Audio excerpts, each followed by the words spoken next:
Dans un autre chapitre, la cohésion nationale, la situation sécuritaire dans l'est de la RDC et autres sujets d'actualité au pays sont là les quelques points abordés lundi par Bahati Lukwebo, autorité morale de l'AFDCA, parti politique membre de l'Union sacrée pour la nation. Lors d'un point de presse tenu à Kinshasa, le sénateur a également évoqué la problématique des zones d'ombre au sein de son parti et au sein de la plateforme présidentielle. Le compte rendu dans ce reportage.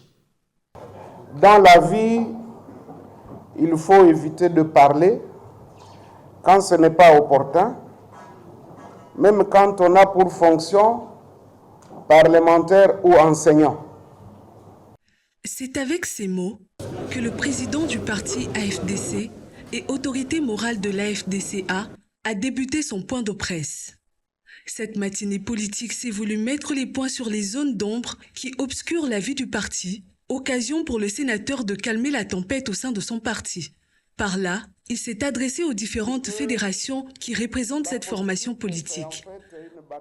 Et face à la tenue d'un congrès, comme le réclament les élus, cadres et militants de l'AFDCA, Bahati Lukwebo se veut rassurant. Nous savons aussi que le président de la République, son Excellence Félix Antoine Tshisekedi Tshilombo, il est épris de paix et de justice.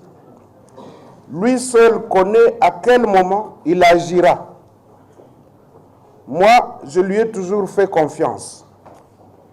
Même s'il existe de laborantins de clichés, on vous colle des clichés. J'invite aussi mes camarades de l'AFDCA à lui faire confiance. Quant à la guerre dans l'Est de la République, l'autorité morale de l'AFDCA se range derrière les décisions du chef de l'État.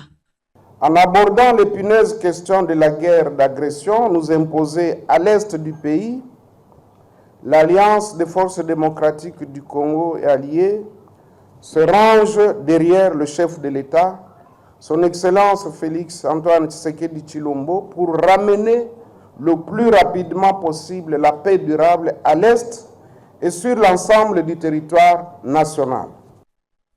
Bahati Lukwebo a terminé ce point de presse en réitérant son attachement et celui de sa formation politique en se rangeant derrière le président de la République tout en revendiquant sa place dans les institutions de la République. Aussi, une pensée pieuse pour les victimes des affres de la guerre, d'agression dont est victime la RDC.